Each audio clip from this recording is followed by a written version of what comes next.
पश्चिम बंगाल और तमिलनाडु में होने वाले विधानसभा चुनाव की तारीख जैसे जैसे नजदीक आ रही है, सियासत में एक नया सवाल तेजी से उभर रहा है कि क्या एआईएमआईएम प्रमुख असदुद्दीन ओवैसी अब अपने लिए नए राजनीतिक सहारे की तलाश में हैं? क्या बंगाल में हुमायूं कबीर जैसे नेताओं के साथ समीकरण कमजोर पड़ने के बाद अब ओवैसी दक्षिण भारत में नई जमीन तलाश रहे हैं? ये सवाल इसलिए है क्योंकि तमिलनाडु विधानसभा चुनाव को देखते हुए असदुद्दीन ओवैसी ने एक बड़ा राजनीतिक कदम उठाते हुए एमके स्टालिन के नेतृत्व वाले डीएमके गठबंधन के पक्ष में अपना समर्थन व्यक्त किया है। उन्होंने एक वीडियो संदेश जारी करते हुए तमिलनाडु के मतदाताओं से आग्रह किया है कि वो 23 अप्रैल को होने वाले मतदान में गठबंधन के उम्मीदवारों को अपना बहुमत दे ताकि स्टालिन वापस सत्ता में आ सके।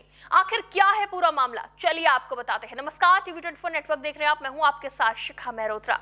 पश्चिम बंगाल और तमिलनाडु में विधानसभा चुनाव के लिए पहले चरण की वोटिंग 23 अप्रैल को होनी है। वोटिंग से पहले सभी राजनीतिक दल अपने चुनाव प्रचार में लगे हुए हैं। इसी कड़ी में अगर बात करें एआईएमआईएम की, तो पश्चिम बंगाल की राजनीति में एआईएमआईएम को अब तक वैसी पकड़ नहीं मिल पाई जिसकी उम्मीद की जा रही थी।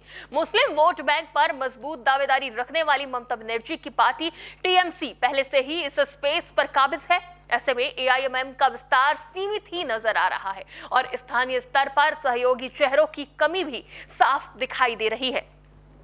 इस बीच अब खबरें आ रही हैं कि ओवैसी की नजर दक्षिण भारत पर है, खासकर तमिलनाडु पर, जहां एमके स्टालिन की अगुवाई वाली डीएमके पहले से ही सत्ता में है। तमिलनाडु में 23 अप्रैल को वोटिंग होनी है। असदुद्दीन ओवैसी ने तमिलनाडु की जनता से 23 अप्रैल को होने वाले विधानसभा चुनाव में सीएम एमके स्टालिन के नेतृत्व वाले डीएमके गठबंधन के पक्ष में मतदान करने की अपील की है। ओवैसी ने सोशल मीडिया प्लेटफॉर्म एक्स पर पोस्ट किए गए एक वीडियो संदेश में ये बात कही। ओवैसी ने अपनी बात की शुरुआत सलाम अलैकुम वनक्कम कहकर की और आगे कहा कि एआईएमआईएम पार्टी की ओर से इस वीडियो संदेश के माध्यम से मैं तमिलनाडु के सम्मानित और माननीय मतदाताओं से अनुरोध करता हूं कि कृपया इस महीने की 23 तारीख को स्टालिन के नेतृत्व वाले डीएमके गठबंधन के पक्ष में अपना कीमती वोट डालें।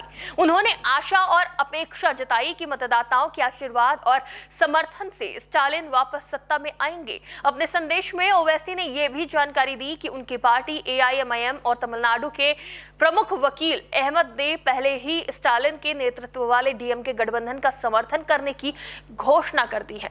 उन्होंने एक बार फिर मतदाताओं से 23 तारीख को डीएमके गठबंधन के पक्ष में वोट डालने का अनुरोध किया, खासतौर पर वानियाम्बाडी निर्वाचन क्षेत्र से। गठबंधन के उम्मीदवार के पक्ष में ओवैसी के इस बयान पर बीजेपी नेता टीआर श्रीनिवास ने कहा कि जैसे जैसे चुनाव नजदीक आते हैं, असदुद्दीन ओवैसी कुछ ऐसे बयान लेकर सामने आते हैं जिनका मकसद उनकी कम्युनिटी के बीच वोटिंग प्रतिशत और वोटिंग पैटर्न को प्रभावित करना होता है। उन्होंने कहा कि ये उनकी राजनीतिक प्रक्रिया का ही एक हिस्सा है, लेकिन मैं उनके बयानों की सच्चाई की जांच करना चाहूंगा। उन्होंने आजादी की लड़ाई और बंटवारे के बारे में मौलाना आजाद का हवाला दिया। उन्होंने कहा कि हाँ, कुछ हद तक, बहुत थोड़े प्रतिशत तक उनकी बात सही हो सकती है, लेकिन मैं उनके बयानों की सच्चाई की जांच करना चाहूंगा। ब्रिटिश कांग्रेस और मुस्लिम लीग, ये तीनों ही इस भयानक बंटवारे के लिए जिम्मेदार थे जिसके जख्म आज भी ताजा हैं और हम उन्हें महसूस कर रहे हैं। बता दें कि तमिलनाडु चुनाव में मुस्लिम वोटर्स पर सभी पार्टियों की नजर है। इसी कड़ी में अगर बात करें दक्षिण भारत में मुस्लिम वोटर्स की, तो दक्षिण भारत के 5 राज्यों में मुस्लिम वोटर्स का काफी प्रभाव है। केरल में 27%, कर्नाटक में 12.5%, तेलंगाना में 12.7%, आंध्र प्रदेश में 9.56% और तमिलनाडु में 6 से 7% मुस्लिम वोटर्स हैं।